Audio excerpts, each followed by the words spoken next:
tarde. Professor Guedes, esse terreiro público, ele tem ligações com a parte de porto? Vocês conseguiram levantar geograficamente aonde ele se inseria? Sim, estou de olho nesse terreiro público. Não sei, não me lembro de ter visto, mas ele, eu vou ter. Eu vou ter que... Por isso também que eu quero saber se ele tinha esse relacionamento com trapiches, porque é uma relação direta. Aqui no Rio de Janeiro você vê muita documentação de trapiches, né? O porto é muito dentro da cidade. Eu não sei se isso acontecia em Luanda, mas, né, aqui no Rio de Janeiro o porto é muito dentro da cidade, então eu não sei se havia essa necessidade do terreiro público, né? Então essa questão geográfica me interessa bastante.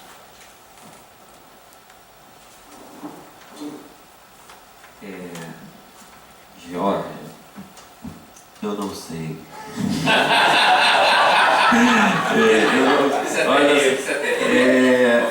Eu estou aceitando parceria para o futuro, tá? Olha aí, Jucata, tá orientando.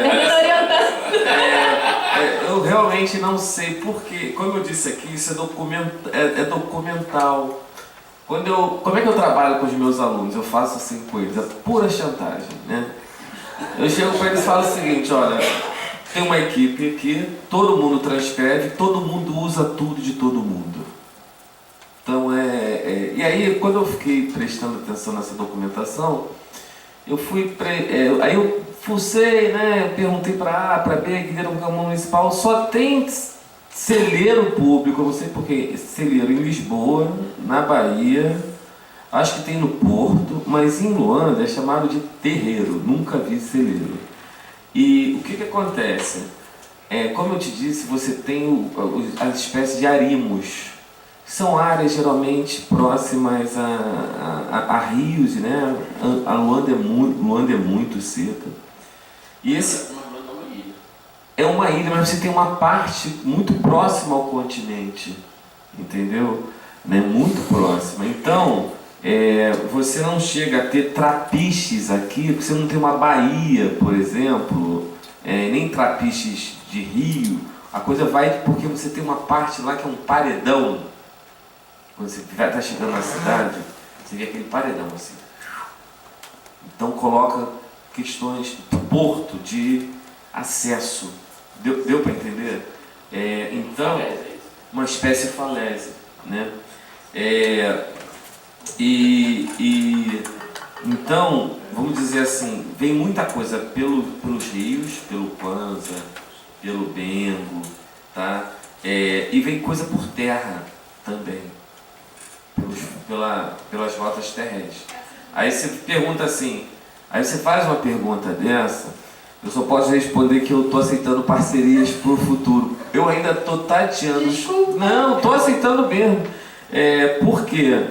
E aí o que eu estava tentando dizer, ainda que o Valongo não tenha sido construído para desembarque de escravos, e eu acho que o Mireu Cavalcante está certo nisso, continua ali na Praça 15, tem inclusive gravuras do Debré, né? Isso, mas você tem os armazéns lá perto do Valongo, né?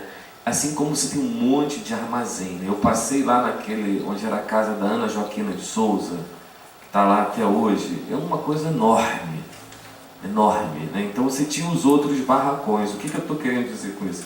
Você tinha uma necessidade constante de abastecer aquela cidade, de abastecer o fluxo de gente que passa por ali.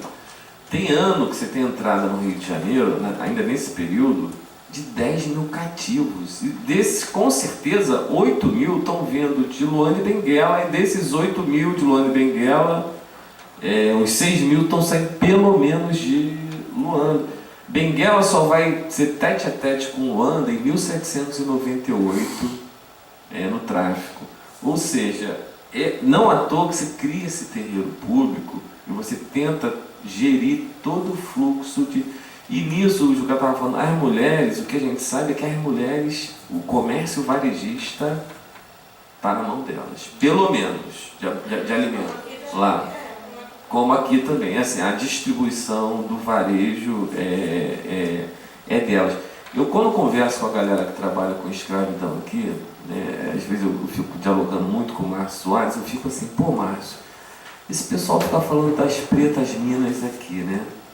Que elas são isso, são aquilo, e eu gosto de chamar de minas super poderosas. Porque tinha um desenho animado que eram as meninas, né? Eu falo que são as pretas minas. Eu acho que isso é conceito. Por quê? Em Luanda, essas mulheres fazem a mesma coisa que as mulheres fazem lá na costa da mina. Estão no comércio varejista, dominam esse comércio, assim como na costa da mina. Só que a nossa documentação aqui chama todas elas de preta mina. E eu já peguei registro de óbito, e o cara põe lá, morreu fulana de tal, preta mina. Aí quando ela vai falar, eu peguei uns 3 caras, sou fulana de tal, preta de nação benguela.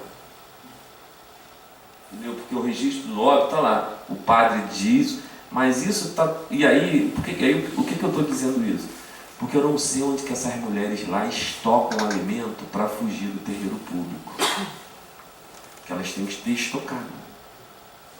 Pois é, isso está não sei ainda. Daí assim, só tem uma autora que trabalhou com isso, mas não tanto com essas questões do terreiro público. A Vanessa, me fugiu o nome dela agora, ela está online, desculpa se ela estiver vendo aí, mas ela tem uns trabalhos interessantes sobre isso, entendeu? Que de repente também é uma questão de necessidade, por isso que a questão do terreiro, do celeiro público, e aqui é muito armazém, muito tem coisa, por exemplo, carne eu ainda não vi.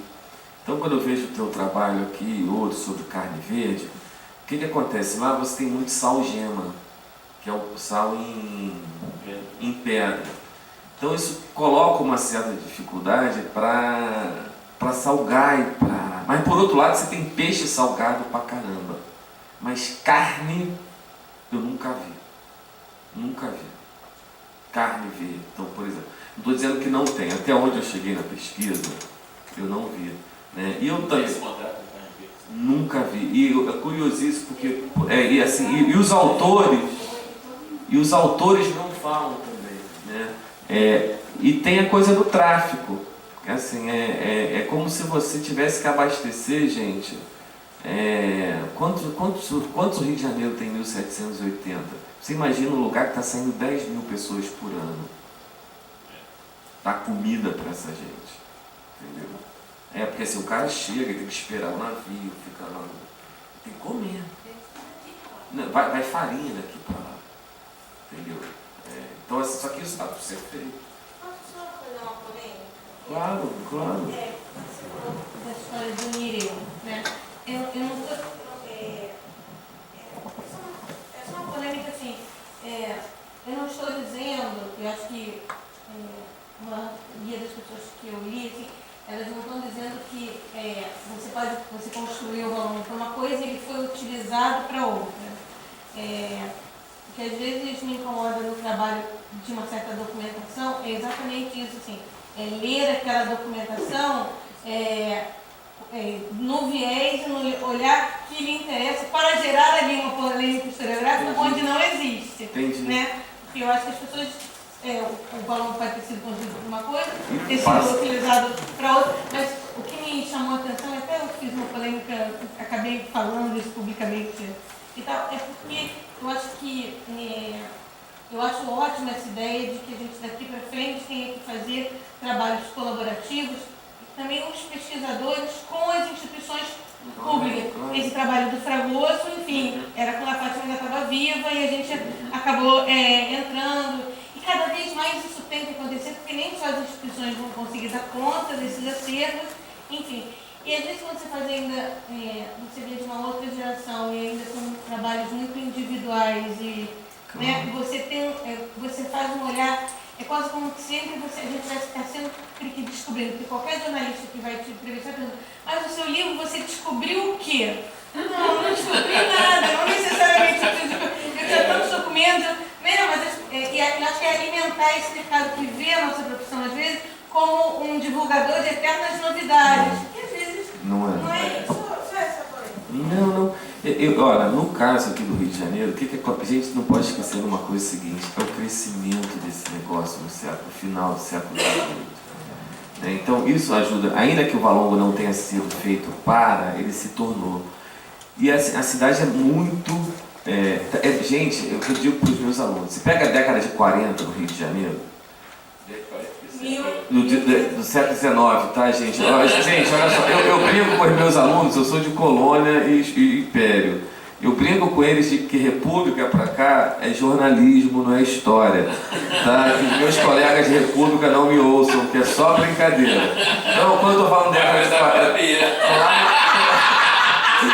eu estou no século XIX, desculpa.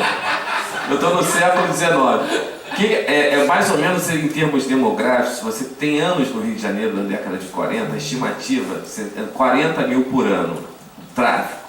Se põe 10 anos, 400 mil. É você fazer uma Bangu, uma Campo Grande, somadas em 10 anos. Assim, só para vocês terem o que é a dimensão do tráfico. Só para dar um exemplo, vamos para o outro período. A gente pegou um aluno lá do Arte, o Vitor achou uma visita pastoral de 1685. O Rio de Janeiro tinha Sé e Candelária, 6 mil pessoas de confissão, ou seja, acima de 7 anos. Nós pegamos passaporte de envio de gente do Rio para Minas em 6 meses, que essa documentação contempla, em 1720 alguma coisa. Foram enviadas 3 mil pessoas. É como se você pegasse metade daquela população do Rio de Janeiro em 1685 e mandasse toda para Minas.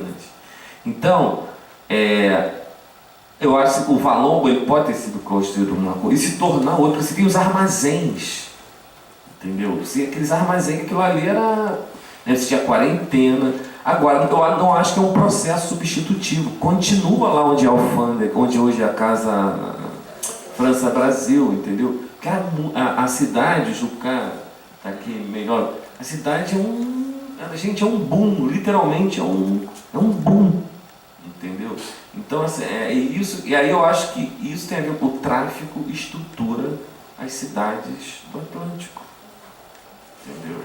Né? Hoje tem um pessoal lá eu acho que é de York, não lembro, está fuçando os arquivos de Benguela, da Câmara Municipal de Benguela. Porque, infelizmente, a organização administrativa do que se chamava de Reino de Angola, você tem 3 câmaras, Luanda, Benguela e Massangana. O resto é presídio, Caconda, Cambambi, Veras do Pundamudongo, são 12 ou 13, eu não me lembro agora. É diferente daqui. Que você quase não tem presídio, tem, sei lá quantas câmaras, sobretudo a partir do século XVIII. Então, a documentação camarária, isso para um lugar que... todo mundo que estuda Império fala, Angola não é colônia. O aparato administrativo não chega. Né? Então, quando você acha uma documentação dessa, você já tem essas questões. Vocês imaginam o que a gente tem aqui em termos de documentação camarária que está sendo subaproveitado. Né? Por exemplo, o trabalho da Lucimere, que ela usou documentação daqui, do tráfico, ela disse para mim para não confiar em médico. Que sentido? Ela analisou um médico que era ligado a um grupo que queria transferir o desembarque para o Valongo. E o médico, dando o aval positivo, falava da insalubridade, que é absurdo, e que era para transferir. O médico mudou de lado político. O parecer dele mudou. Gente, isso não vale para os médicos de hoje, pelo amor de Deus. Ele mudou totalmente, assim como o governador, está lá no trabalho da Lucimere, a aluna do Jucá. Ele mudou o parecer, porque ele mudou de lado. Deu para entender? Então, isso te dá uma noção, assim, de como a gente tem que pegar... Isso ela trabalhou, o grosso disso foi com a documentação, não foi daqui? Do arquivo geral, né? Ou seja, a gente tem que olhar de fato os arquivos locais que resolvem certas polêmicas e cruzar a fonte. Né? Eu acho que esse é o caminho. Né?